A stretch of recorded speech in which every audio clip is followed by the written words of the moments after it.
வணக்கம் நண்பர்களே. நீ காதலிச்சிருக்கியா? சீச்சி, அப்படி ஒரு அசிங்கத்தை நான் செய்யணும்னு நினச்சி பார்த்ததே இல்லை. அசிங்கமா? ஆமாம். காதல்னா என்ன? கணவன் மனைவிக்குள் நடப்பதை பொது இடத்தில் செய்கின்றனர். காதல் வாழ்க்கை கசக்கும் வரை பழகி எல்லாவற்றையும் அனுபவித்துவிட்டு பிரேக்கப் என்று ஒரே வார்த்தையில் சொல்கின்றனர்.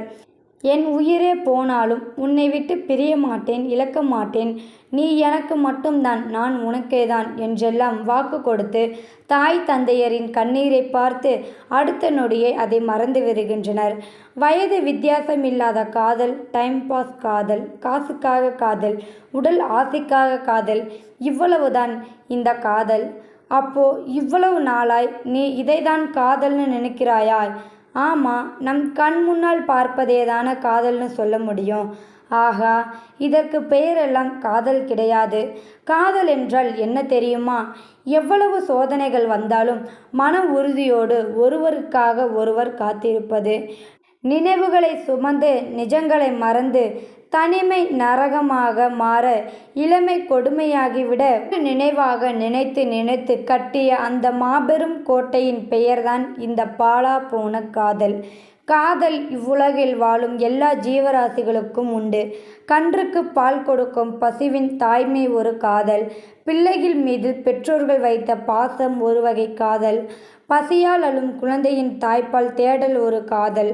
அன்றாடம் தன் குடும்பத்திற்காக வெயில் மழை பார்க்காமல் பணம் சம்பாதிக்கும் ஒவ்வொரு ஆண்மகனின் வாழ்க்கை பயணம் ஒரு வகையான காதல்.